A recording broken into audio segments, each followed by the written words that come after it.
Hello everybody, I'm going to start off again by apologizing. I know it's been a while since I've uploaded my last video. I got a new computer since then, so I'm able to upload videos a lot easier now, and I'm going to do so hopefully with not such a long interval in between. Especially if you guys have any questions, if there's anything you want to see closer, or even any concerns, just let me know. I'll shoot you another video, send me a message, leave a comment, whatever it may be, and I'll make sure to get back with you in a timely manner. So to go over from my last video to this one, I have gotten a few new tattoos. If you guys can see, I got my left shoulder done, I got my right shoulder colored in, and this one was actually 3 different processes. I got the main on my shoulder done, then I got my back done, and then I got the front done, with the outline being done first and then the shading, just to make sure that I'm not inducing a lot of trauma to the keloids all at once. So I'll go over the one I had before. This is on my right shoulder. I went ahead and got that one colored in. Sorry for the lighting. Yeah, got some red in it. This one wasn't too bad. From the keloid standpoint, this was my better shoulder. There was a lot bigger ones on this shoulder, and they were a lot closer together. That's why I went ahead and waited to get this one done until after I got this one done to see how it healed and how everything turned out. So now I'll go ahead and show you guys the one on my left shoulder. And actually goes and wraps around my back. You can see a keloid right here, and they're scattered throughout.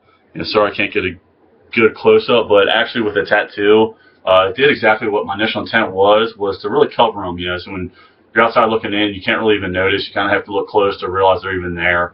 So some of the things I would recommend is when looking for a tattoo artist, make sure you talk to him and let him know what he's getting into. Make sure he maybe has a background about keloids. I was lucky enough that my tattoo artist knew about keloids and knew what they were, so he took the necessary precautions when doing my tattoos. Some of the things that could happen is, you know, if he's going over them and one happens to break open or whatever it may be, because it is a scar, the ink could bleed into it. It doesn't really have any reaction. It just would mess the tattoo up a little bit. I really only had that happen once. But with the shading and everything getting colored in, you can't even notice it anymore. But he did take those necessary precautions when he was going around the keloids or even going over them to have that light touch to make sure that nothing would happen to him. I've had no issues, luckily, with either one of my tattoos, and even one on my chest, which I got first. Going over keloids in numerous different areas. Just a little bit of agitation at first, but I think that's normal with any kind of scar tissue, and you're going over it and inducing that trauma to it, being that it's getting a tattoo over it.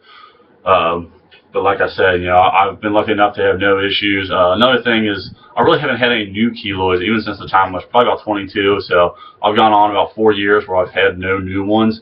Like I said in some of my other videos, I believe I've had luck with getting the steroid injections in them.